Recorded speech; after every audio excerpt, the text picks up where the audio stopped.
Langit kota Jakarta sore itu murung. Awan menggantung rendah, seolah siap menangis tanpa henti. Di tengah lalu lintas yang padat dan suara klakson yang bersahutan, sebuah mobil hitam mewah berhenti di lampu merah. Hujan mulai turun rintik-rintik, membasahi kaca jendela mobil yang buram oleh embun. Dari balik kemudi, Raditya Hanggara, pria berusia 30-an dengan jas rapi dan sorot mata dingin, memandangi jalanan. Wajahnya nyaris tanpa ekspresi, tapi tatapannya menyimpan kelelahan yang tak diucapkan. Ia bukan hanya pebisnis sukses, ia adalah pewaris tunggal dari Hanggara Corp, sebuah perusahaan properti terbesar di Indonesia. Tapi semua itu tidak menghilangkan kehampaan yang diam-diam menggerogoti hatinya. Sambil menunggu lampu hijau, matanya terpaku pada sosok gadis kurus di trotoar. Rambutnya kusut, baju lusuhnya tampak basah kuyup. Gadis itu tak memegang payung, hanya berdiri memeluk tubuh sendiri, menggigil. Tapi yang menarik perhatian Radit adalah mata gadis itu, tidak kosong seperti gelandangan lain yang sering ia abaikan. Mata itu menyimpan amarah dan ketakutan. Lampu berubah hijau, tapi Radit tak menekan gas. Dia menurunkan kaca jendela. "Hei," panggilnya singkat. Gadis itu menoleh, perlahan. Wajahnya pucat, tapi tetap menantang. "Mau ikut?" "Hujan deras sebentar lagi," ucap Radit tanpa nada. Gadis itu ragu. Ia menatap mobil mewah itu seolah jebakan. Tapi dinginnya malah membuat pilihan jadi sederhana. Dengan langkah berat, ia mendekat dan duduk di kursi penumpang. Basah, gemetar, tapi diam. "Nama kamu siapa?" tanya Radit sambil mengemudi pelan. "Gak penting," jawab gadis itu ketus. Radit hanya mengangguk kecil. "Oke, gak penting." Mobil melaju meninggalkan lampu merah dan suara bising kota. Di dalamnya, dua jiwa yang sangat berbeda baru saja memulai perjalanan yang akan mengubah hidup mereka. Tapi tak seorang pun tahu bahwa tumpangan sederhana itu adalah awal dari serangkaian kejadian yang akan mengguncang mereka sampai ke akar terdalam. Mobil itu melaju membelah jalanan basah yang dipenuhi cahaya lampu jalan dan pantulan air.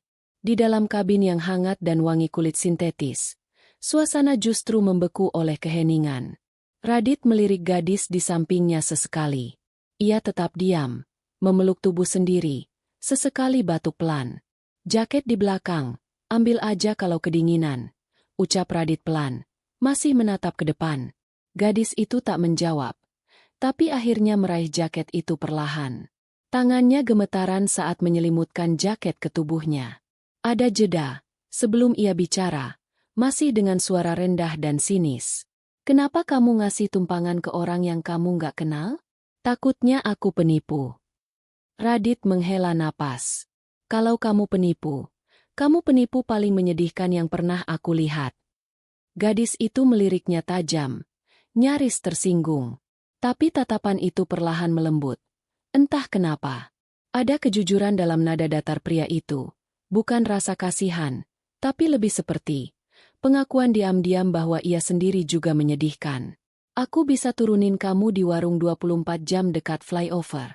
Ada tempat berteduh di sana." "Jangan. Aku nggak mau ke sana." "Kenapa?" Gadis itu tak menjawab. Rahangnya mengeras. Sorot matanya suram. Radit tak menekan lagi. "Aku cuma butuh tempat buat duduk. Sebentar. Gak mau ngerepotin. Kalau kamu gak keberatan, aku juga gak keberatan. Tapi," Radit menoleh sedikit, "aku harus tahu nama kamu." Gadis itu terdiam lama. Ada perjuangan dalam dirinya, antara menolak atau mulai percaya. Akhirnya, dengan suara nyaris tak terdengar, ia berkata, "Namaku Raya." Radit tersenyum kecil. Kali ini tulus. "Radit." Raya hanya mengangguk pelan. Sesuatu dalam dirinya terasa baru, aneh, asing, seperti retakan kecil di dinding tinggi yang selama ini ia bangun untuk bertahan hidup. Mobil itu terus melaju, meninggalkan malam yang semakin larut. Di dalamnya, dua orang asing mulai saling mengenal. Tak satu pun dari mereka tahu bahwa 3 bulan dari hari ini, hidup mereka akan berubah selamanya. Sudah seminggu sejak malam hujan itu. Raya masih tinggal di rumah Radit, sebuah apartemen mewah di pusat kota, dengan pemandangan malam Jakarta yang gemerlap dari balik jendela kaca besar. Tapi meski tinggal di tempat hangat dan aman, Raya tetap seperti orang asing di dalam rumah itu. Setiap pagi, Radit berangkat ke kantor lebih awal. Raya hanya diam di kamar tamu. Ia tak pernah minta apa-apa. Tak pernah menyentuh barang-barang mahal. Tak pernah bertanya siapa sebenarnya pria itu.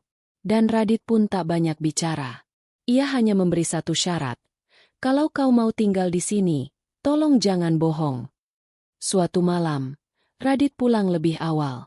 Ia melihat Raya duduk di ruang tamu, memandangi foto lama, foto seorang wanita tua yang terpajang di dinding.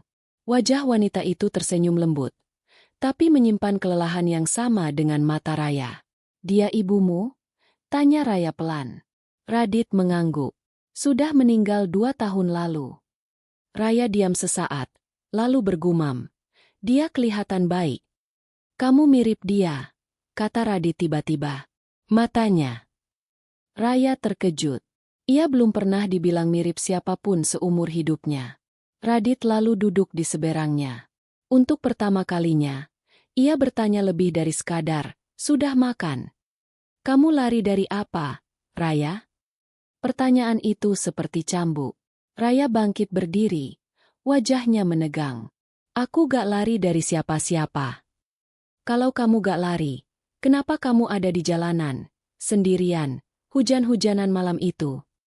"Karena aku gak punya pilihan." Suara Raya meninggi. Hening sejenak. Napasnya tersengal. Mata Raya berkaca-kaca. Tapi ia menolak menangis. "Aku lari dari orang-orang yang harusnya melindungiku." Tapi malah, ia menghentikan kalimatnya. Tangan Raya mengepal. Tubuhnya gemetar. Radit tak memaksa. Ia hanya berkata, "Kalau kamu gak siap cerita sekarang, gak apa-apa. Tapi cepat atau lambat, masa lalu itu akan datang sendiri." Raya tak menjawab. Tapi malam itu, setelah Radit masuk kamar, ia duduk sendiri di lantai kamar tamu, memeluk lutut, dan untuk pertama kalinya sejak bertahun-tahun, ia menangis, diam-diam, dalam gelap.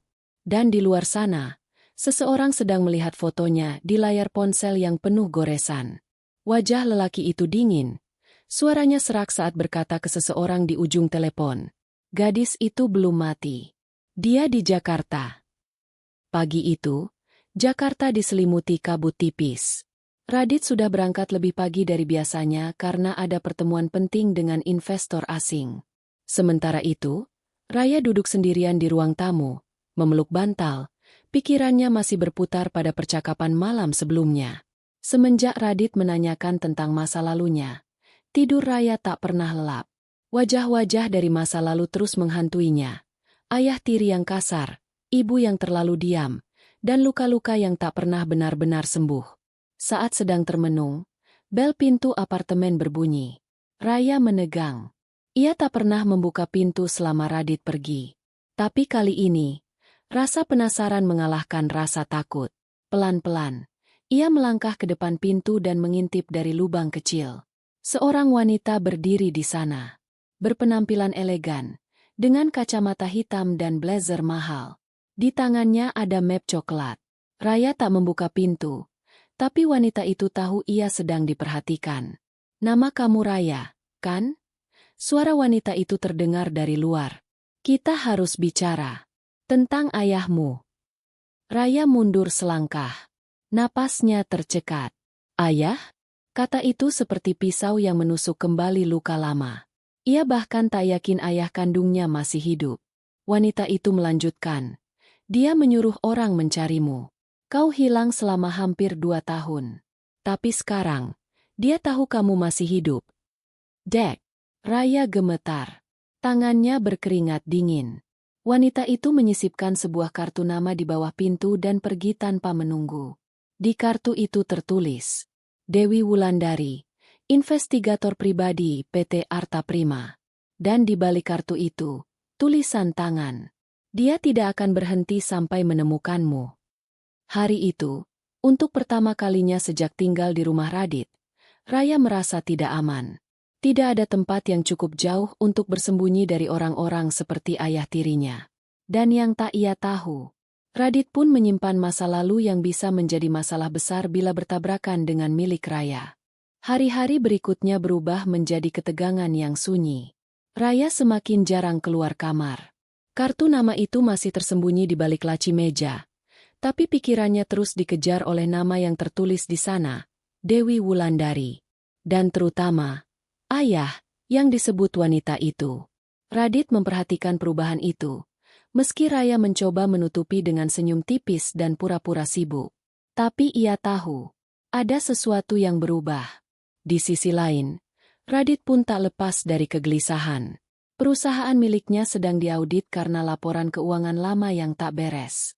Isu internal ini bukan hanya soal bisnis. Ada orang dari masa lalu yang kembali dan mengancam akan membuka semua aib yang ia kubur rapat-rapat. Sore itu, saat hujan kembali turun membasahi jendela, Radit menemukan Raya sedang menggambar sesuatu di buku sketsanya. Sebuah potret perempuan tua, matanya letih, senyumnya kosong. Radit mengenali wajah itu. Ibunya. Raya buru-buru menutup buku itu saat sadar Radit melihat. Tapi Radit hanya duduk di sebelahnya. Aku juga suka gambar waktu kecil, ucap Radit. Lalu kenapa berhenti? Tanya Raya, tanpa menoleh. Karena aku mulai diajarin cara menghitung uang lebih dulu dari cara menggambar pohon. Keduanya tertawa kecil. Tapi kehangatan itu hanya berlangsung sesaat. Sebelum Raya menatap Radit dengan mata ragu. Kalau aku pergi, kamu bakal marah gak? Radit terdiam. Pergi kemana? Entahlah, tempat yang lebih aman. Tempat di mana gak ada yang nyari aku. Ada yang nyari kamu? Tanya Radit cepat. Raya menggigit bibirnya. Ia terlalu takut untuk mengiyakan, tapi terlalu lelah untuk berbohong. Sebelum Raya sempat menjawab, ponsel Radit berdering. Nama di layar membuatnya pucat. Ia berdiri perlahan, menjauh ke balkon, dan mengangkat panggilan itu. Apa kamu pikir kamu bisa sembunyi dari aku, Radit? Suara pria di seberang kasar, penuh ancaman. Aku tahu gadis itu bersamamu. Radit menahan napas. Kalau kamu tidak keluar dari hidupnya, kamu yang akan hancur duluan. Klik. Panggilan terputus. Radit berdiri membeku di bawah hujan yang mulai membasahi balkon. Ia kini tahu, Raya bukan satu-satunya yang sedang diburu oleh masa lalu. Dan bahaya itu sudah mengetuk pintu mereka.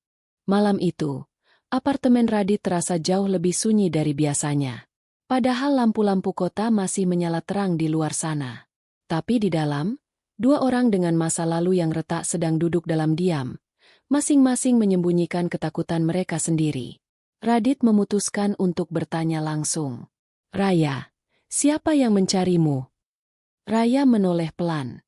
Ada luka dalam matanya, dan keraguan yang belum berani ia lepaskan. Orang yang selama ini kupanggil ayah. Tapi dia bukan ayah. Suaranya bergetar. Dia bukan siapa-siapa.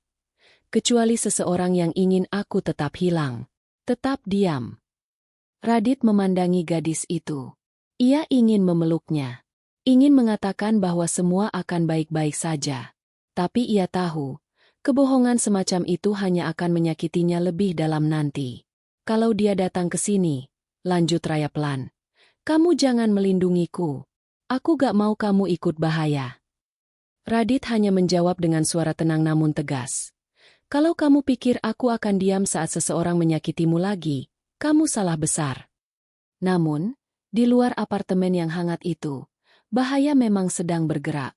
Seseorang, lelaki bertubuh besar, mengenakan jaket kulit dan topi, berdiri di seberang gedung apartemen Radit. Ia sedang berbicara di telepon. Aku sudah lihat gadis itu keluar 2 hari lalu. Dia tinggal sama pria itu. Namanya Radit Aditama. Suaranya rendah, penuh keyakinan. Perlu saya habisi sekalian. Jawaban dari seberang telepon membuatnya tersenyum tipis. Tidak sekarang. Kita buat mereka percaya mereka aman dulu. Keesokan harinya, saat Radit sedang di kantor, Raya menerima sebuah paket kecil yang ditinggalkan di depan pintu apartemen. Tak ada nama pengirim. Saat ia membukanya, tubuhnya langsung lemas.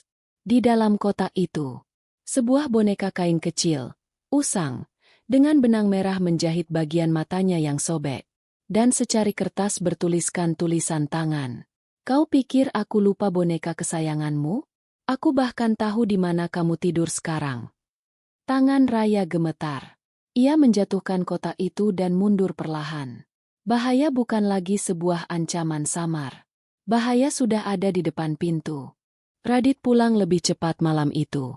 Ia merasa ada sesuatu yang salah, dan firasatnya benar. Pintu apartemen terbuka sedikit, seperti tidak tertutup rapat. Begitu masuk, ia melihat Raya duduk di lantai ruang tamu, memeluk lutut, wajahnya pucat seperti kertas. Di sampingnya, kotak kecil dengan isi yang telah membuatnya ketakutan. Radit mengambil kertas dari lantai dan membacanya. Kau pikir aku lupa boneka kesayanganmu? Aku bahkan tahu di mana kamu tidur sekarang. Matanya menyipit. Napasnya mulai cepat. Siapa yang mengirimi ini? Tanya Radit pelan, menahan amarah. Raya menggeleng. Aku gak tahu. Tapi dia tahu terlalu banyak. Radit berdiri, langsung mengambil ponselnya dan menelepon seseorang. Suaranya berubah dingin. Suruh orangmu pasang kamera di setiap sudut lantai ini. Mulai malam ini juga, kita awasi siapapun yang masuk. Raya menatap Radit dengan bingung. Kamu, siapa sebenarnya? Radit terdiam. Ia tahu waktunya telah tiba. Tidak ada lagi ruang untuk rahasia. Ia duduk di hadapan Raya. Tatapannya tajam, namun jujur. Aku bukan cuma seorang pebisnis.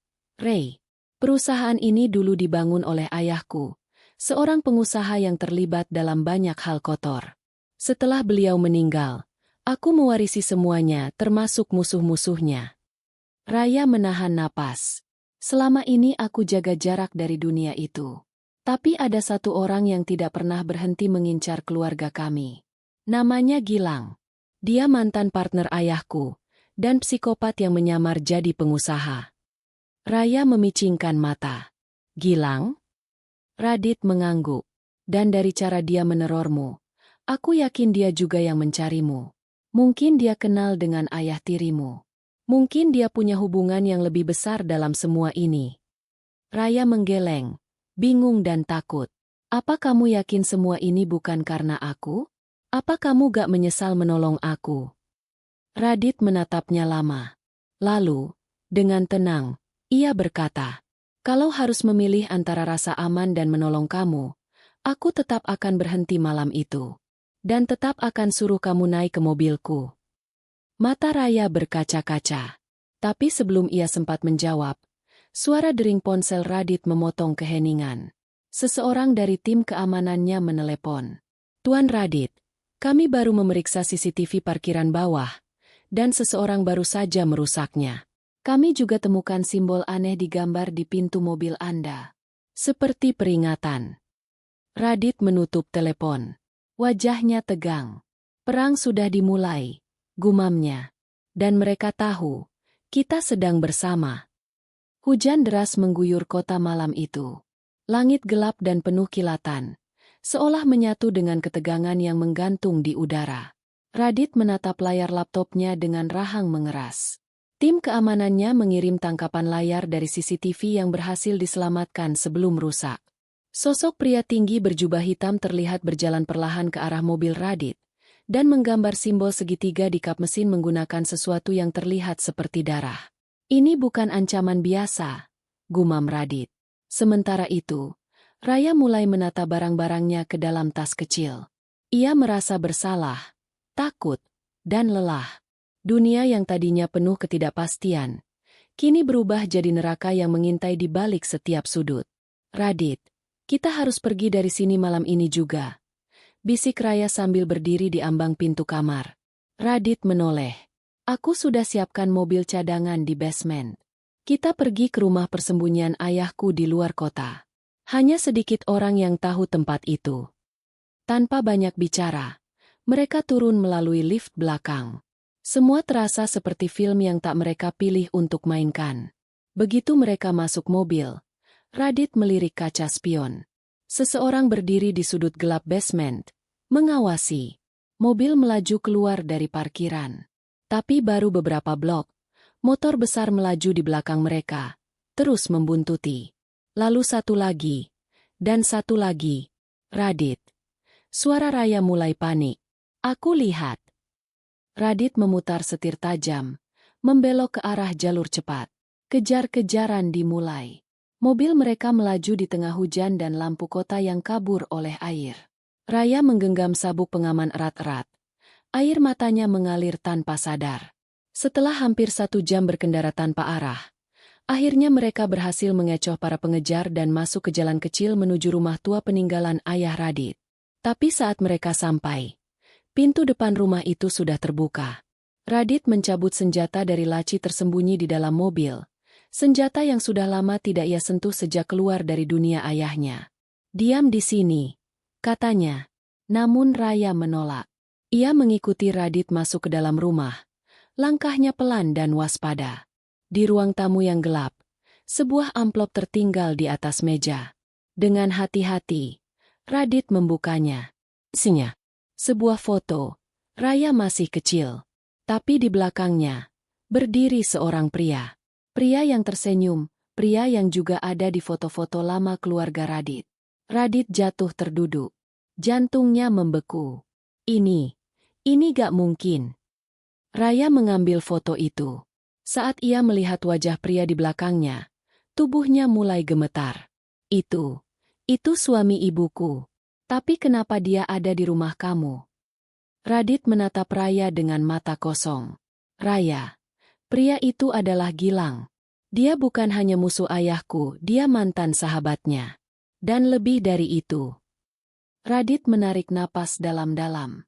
Kata-katanya gemetar saat ia berkata, dia mungkin ayah kandungmu juga.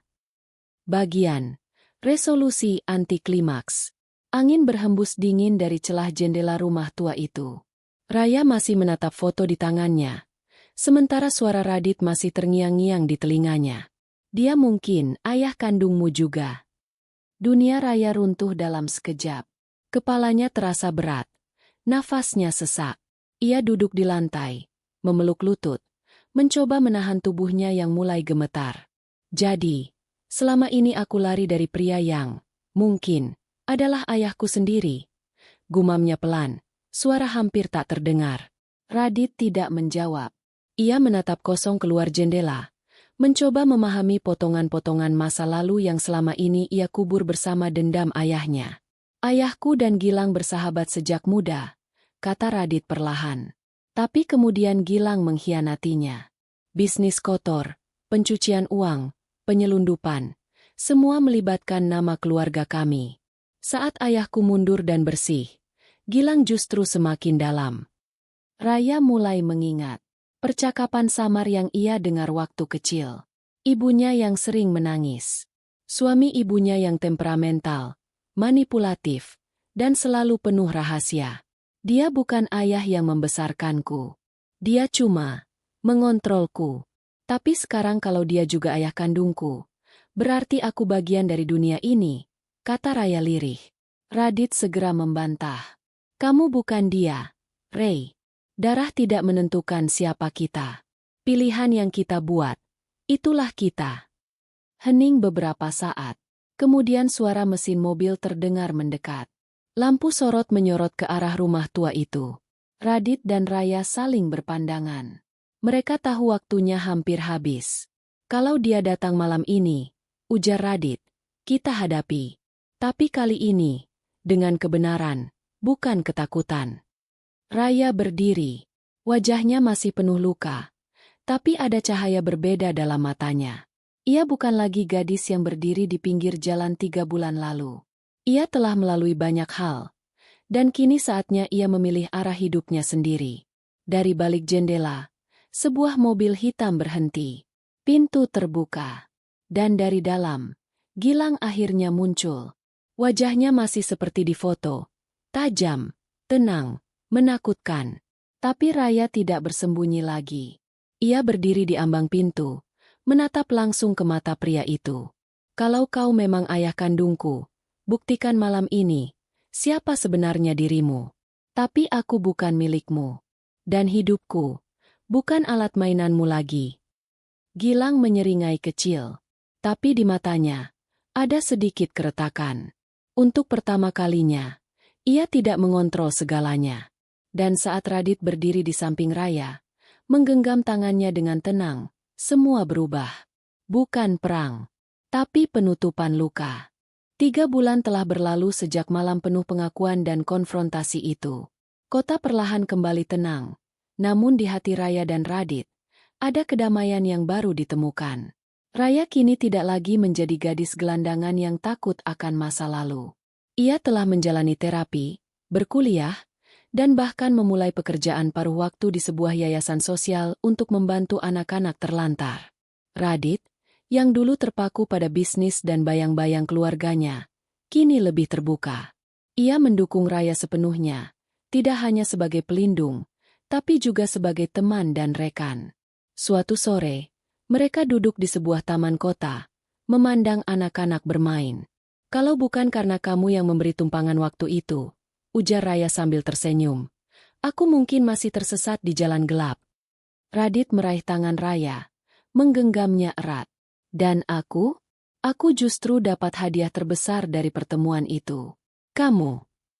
Di kejauhan, langit mulai berubah warna jingga ke ungu, menandakan akhir hari yang indah. Mereka tahu, perjalanan hidup belum usai. Tapi bersama, mereka siap menatap masa depan. Takdir mempertemukan mereka dalam badai, dan kini mereka berdiri bersama di bawah sinar mentari baru.